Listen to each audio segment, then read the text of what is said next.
Hello, my name is Heidrun Todlasti. I would like to talk about motivation, and I'm happy to be here with you again.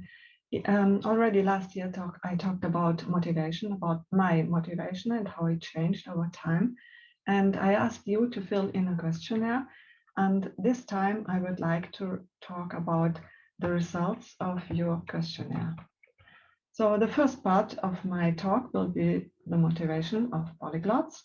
And the second part will be the motivation of my students, because I gave the same questionnaire to my students. And this part will be in Hungarian, because my students filled it in Hungarian. And I would like to compare the two of them. This was my first question. What do you do when you lose your motivation? This questionnaire was filled in by 18 polyglots, and it was possible to give more than one answer. So if here 11 persons answered, this means they are 61% of the 18. But of course, if we add all these, we will get more than 18. And the polyglots were very keen to answer, or found many answers they liked. So in general, on average, I got 3 answers per person. This may mean that someone ticked more than one possibility, someone just one. That's different. So here I put the questions, the possible answers into the I put in the first place the question which was chosen by most of you, by most of the 18 persons who answered. This is when you lose your motivation, you change your method, you do something else in order to make it interesting again. This is true for 61%. 44% look for new motivation, and the same amount pauses a few days before starting again. And only 2 persons said they stopped learning languages. Two persons gave other answers, because it was possible to give their own answers. My second question was, has your motivation changed? Do you learn languages for another reason than before? 50% said no, nothing has changed. 31% said yes, it has changed. 19% said something else, which means there has been a slight shift in my motivation, or my motivation expanded. So everything is possible. Yes, no. How do you feel while learning languages? Only one polyglot of those who answered the question didn't say it feels like language learning feels like a voyage of discovery. So this seems to be common for most of us. 2/3 thought that language learning feels like training for your brain. You feel that something is developing in your brain. 44% say they are in flow, and only 1/3 thinks of the result. And only 22% or 4 respondents said they made a language plan, and it's such a good feeling to stick to this language plan. What motivates you? 89% are motivated by having fun, learning and discovering. 83% being able to use the language. This is called instrumental motivation, when you learn because you will use the language later. For 50%, it's the results. For 33%, it's the integrative motivation. This is opposed to the instrumental motivation. Instrumental motivation means you use the language for something. Integrative motivation means you want to become part of the society of your target language. So if you learn Japanese, you want to become like the other Japanese. Some people say they like learning languages because they want to be a polyglot. This is true for 4 persons, or 22%. And again, the plan is in the last place. Is our passion for language learning just some ancient human instinct in disguise? This was an idea of me. I wasn't sure whether it can be true or not, but no one chose the possibility, I think this is nonsense. So it seems that you, or those who filled in the questionnaire, agree with me. The most popular, again, was exploring. Language learning feels like exploring for 83%. For a bit more than half of the respondents, it's gathering words or gathering knowledge. 44% said it feels like sowing, so you put seeds into the earth, and you can't control it, but something might grow from it.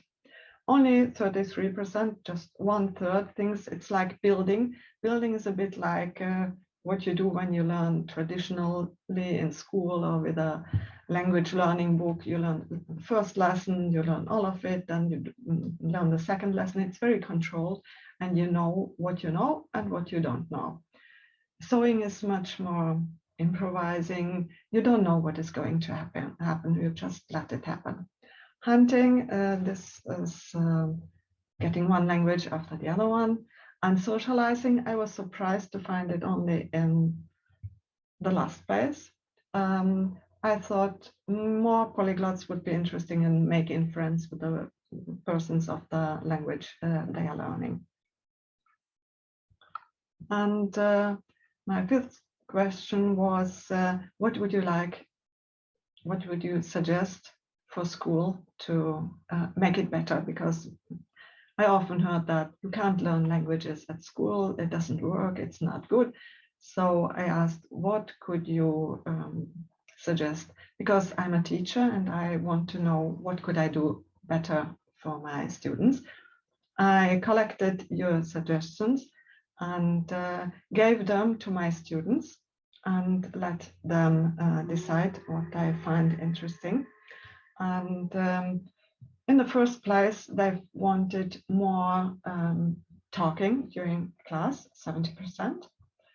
In the second place, they found it important that this lesson should be interesting, like a game. A little less than half of them said the teaching material should be more interesting. Only 25%, 1/4, said they would like to choose the teaching material. And now the next points are those which seem to be very important for polyglots, but not that important for my students. Only 20% want the teacher to talk in a foreign language all the time. Only 20% want to have more possibilities to choose. About 20% want fewer homework. And many polyglots said it would be better if we had less grammar at school, but only 15 or 16% of the students said we want less grammar. So they feel like grammar is an important thing, and if they don't learn grammar, they can't learn the language. So they are thinking in a different way. And the last point is how to learn well. Your polyglot suggested that the teacher should explain to the students how to learn well, but only 14% of the students answered they think this is important. By the way, I had 51 students who answered to my questions, and this one was their favorite question. They gave on average 3 answers per person. For the other questions, they gave few answers, about 2 answers per person. And now I will switch to Hungarian. Tehát a poliglottok és a diákjaim, most szeretném összehasonlítani a kettőt. Tehát megint az elejétől kezdem, tehát ha elmegy a motiváció, a poliglottoknál az első helyen volt az, hogy más módszerrel tanulnak. Ezt a diákoknál csak egy negyede választja. Ez természetes, mert nehéz nekik módszert váltani, mert ott van az iskola, ott van a tanár, és ő dönti el, hogy milyen módszer legyen. A legfontosabb a diákok számára az volt, hogy keresnek új motivációt, ugyanannyi, mint a poliglottok, csak a poliglotoknak az csak a második hely volt, a diákoknak az első. De hát említettem az előbb, hogy a diákok átlagosan 2 választ jelölték be, a poliglottok viszont 3-at, tehát emiatt vannak itt a magasabb számok és itt a kisebb számok. Még érdekes az, hogy adtam 2 plusz választ a diákoknak, amit nem adtam a poliglottoknak, az, hogy motiváció nélkül tanulok, vagy nincs motiváció, nem is volt. Az a szerencse, hogy csak egyetlen egy diák mondta, hogy nem is volt motiváció. Ja, ő nem is az én diákom, hanem valaki, aki mégis angolul töltötte ki, de mégis diák, ezért ide számoltam. Akik motiváció nélkül tanulnak, az csak az 1/4, ami tulajdonképpen eléggé jó eredmény, és csak egy valaki, szerintem ugyanaz a nem én diákom volt az, hogy abba hagyom a tanulást. Igen. Tehát a poliglottoknál a legfontosabb az, hogy új módszer, utána új motiváció vagy szünet. A diákoknál az új motiváció volt első helyen, és csak az 1/4 tanul motiváció nélkül. Ha most nézzük a poliglottokat, azok, akik motiváció nélkül tanulnak, ők ma abba hagyják a tanulást, tehát ők nem is jelennek meg poliglotokként, nincsenek a Facebook csoportban, nincsenek ezen a konferencián, nem is töltötték ki a kérdőívemet. Viszont az is igaz lehet, hogy nem az összes diákom töltötte ki a kérdőívet. Önkéntesen, tehát ugyanúgy kiosztottam, mint nektek, és 50-en válaszoltak rá. Tehát lehet, hogy pont azok válaszoltak, akik inkább motiváltak, és akik nem, azok nem válaszoltak. Tehát a diákok másképpen tanulnak, tehát az, hogy váltani a módszert, vagy szünetet beiktatni, az nekik nehezebb. Azt nem tudják megcsinálni, mert ott vannak órán, tehát nem hagyhatják abba. Tehát kevesebb a szabadságuk. A poliglottoknak viszont sokkal több szabadságuk van, de több felelősségük is, mert ha elmegy a kedvük, nincs az a tanár, aki viszi őket, és folytatniuk kell. És ha több a saját felelősség, az lehet, hogy azt jelenti, hogy több motiváció is van nekik el tudnám képzelni. És ahogy már mondtam, nem látjuk az eltűnt poliglottokat, mert nincsenek. Tehát lehet, hogy nincs is olyan nagyon nagy különbség a diákok és a poliglottok között. A második kérdés az volt, hogy milyen érzés tanulni. Ha emlékeztek, a poliglottok 95%-a azt mondta, hogy ez egy felfedező út. A diákoknak még mindig az 55%-a. Én azt mondanám, hogy ahhoz képest, hogy kötelező iskolában tanulni, ahhoz képest az 55% az még eléggé jó eredmény. Viszont első helyen a diákoknál a végeredmény állt, tehát utána tudják a nyelvet, tudnak beszélni, tehát ez sokkal fontosabb nekik, sokkal fontosabb, mint a poliglottoknak. Szerencsére senki, tehát itt is kaptak 2 plusz választ, nincs érzés, ez csak feladat, vagy nagyon rosszul érzem magam, amikor tanulok, egyik sem választotta, és csak 6% az, hogy nincs érzés, ez csak feladat, tehát ez egy elég jó eredmény, nagyon meg vagyok elégedve. Különbségek itt vannak, a poliglottok fele úgy érzik, hogy az flow, a diákoknál az csak 8%, és a poliglottoknál a 74%-uk úgy érzik, hogy az agytorna, azt a diákok 18%-a úgy érzi, az már eléggé szép dolog. Mind a kettőnél hasonló az eredmény, kb. 1/3 mondja, hogy fontos a terv, a diákoknál persze a terv az a tanterv, az, amit a tanár ad. Tehát ahhoz képest, hogy a diákoknak kötelező, viszonylag sok érzés van, de csak a diákok kevesebb, mint felének. Kivétel a végeredmény, azt láttuk, hogy az 73%. A poliglottoknál minden érzés minimum 30%-ot kapott, a diákoknál csak a végeredmény, a felfedező út és a terv kapott több mint 30%-ot. De nagyon jó, hogy senki sem érzi rosszul magát. Tehát összességében a nyelvtanulás sokkal jobb érzés a poliglottok számára, és ha jó érzés a tanulás, akkor persze új motivációt is kapnak belőle. Mi motivál? Tehát itt nem pontosan ugyanazt tudtam kérdezni, nem ugyanazt tudtam kérdezni, mint a poliglottoktól, mert például az, hogy poliglott lenni, azt nem az a céljuk a diákoknak. Ott értem azt, hogy a tudást megszerezni, és a poliglottoknál értem azt, hogy az eredmény motivál, a diákoknak mi lehet az eredmény, például az, hogy milyen jegyet kapnak. Na, akkor nézzük az eredményeket. Mind a kettőnél hasonlóan fontos az instrumentális motiváció, de hát tudom majd használni a nyelvet. Az a diákoknál első helyen van, a poliglottoknál második helyen. Hasonló a diákoknál a tudás, de mondjuk a tudás az tulajdonképpen az, amit használnak, tehát ez nem is meglepő, hogy ez hasonló a kettő. Az, hogy élvezet, az a poliglottoknál majdnem 90%, a diákoknál ez csak 25%, egy negyedük, de mondjuk ez még mindig jó, ahhoz képest, hogy az kötelező. A terv a diákoknál is, vagy ez terv helyett azt értem nekik, hogy a tanári elvárás, tehát a tanár, aki adja a tervet, de az nem olyan fontos. Tehát a poliglottoknál, diákoknál az instrumentális motiváció erősebb, mint az integratív motiváció. A fő különbség az, hogy a tanulás öröme az a poliglottoknál majdnem 90%, a diákoknál csak 25%.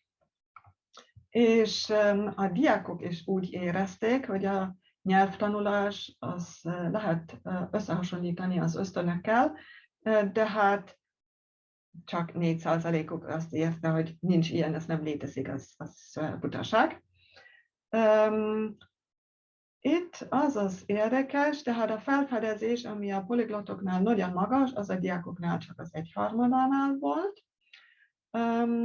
A diákoknál az legerősebb a vadászat, ami meglepett engem, mert nekik is értem, hogy most tanulom a németet, vagy angolt, utána majd fogom tanulni ezt, azt. 43%-uk tervezi, hogy utána más nyelvet fognak tanulni, az tulajdonképpen nagyon-nagyon szép eredmény, azt nem gondoltam volna, az meglepett. A másik dolog, ami meglepett, az, hogy a szocializálás, tehát legyenek barátaim, akikkel tudok beszélni azon a nyelven, amit tanulok, ez a diákoknak fontosabb, mint a poliglottoknak, ezen nagyon meglepődtem, azt hittem, hogy jó, értem, hogy a diákoknak ez fontos, de hogy fontosabb, mint a poliglottoknak, ezt nem gondoltam volna. Még egy olyanon gondoltam, hogy ezeket az ösztönöket lehetne csoportosítani, és pedig így.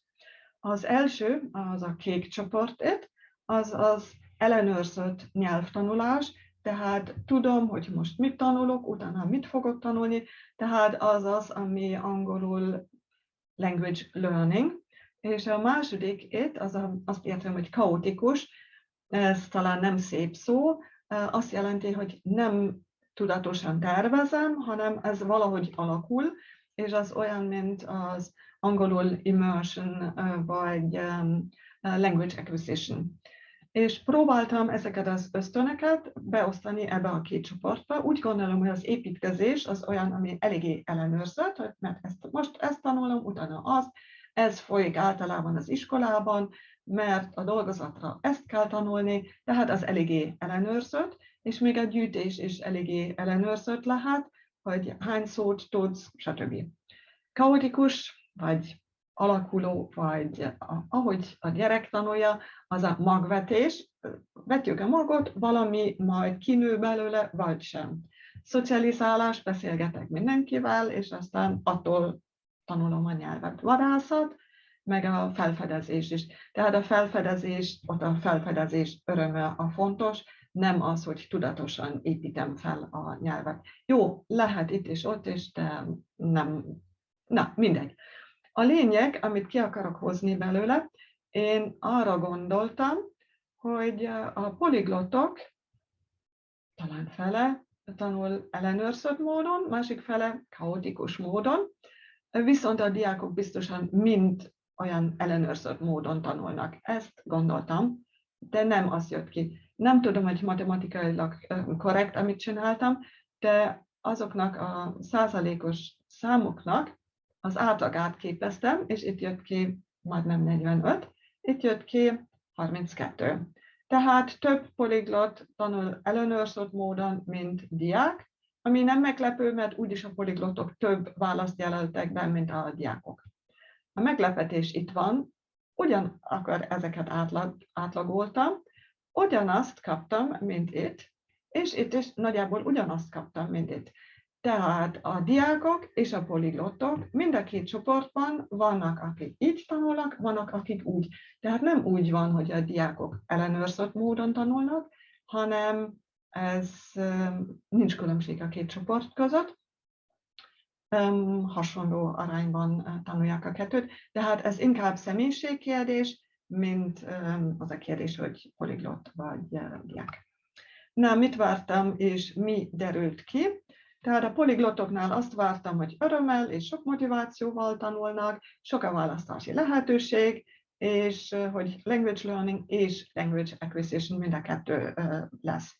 A diákoknál azt vártam, hogy kevesebb motivációval tanulnak, mert kötelező, tehát gyakran kényszerből, hogy kevés a választási lehetőség nekik, és csak tudatos nyelvtanulás, vagyis csak language learning, de nincs language acquisition. És mi derült ki? Tehát a diákok kevesebb választ adtak, kevesebb érzésük van, de azért van, nem az van, hogy csak kényszerből tanulnak, nincs semmi öröm benne, nem igaz. Csak a diákok 24%-a tanul motiváció nélkül, szerintem ez eléggé szép eredmény, ahhoz képest, hogy kötelező tanulni. Más a diákok helyzete, mert kevesebb a szabadságok. A poliglottoknak több a pozitív érzés a nyelvtanulás során, ami azt jelenti, hogy valószínű ebből több motiváció is lesz, tehát ez várható volt. Ami érdekes, hogy a poliglottok meg az diákok különbözőképpen gondolkodnak az iskoláról, például a nyelvtanról.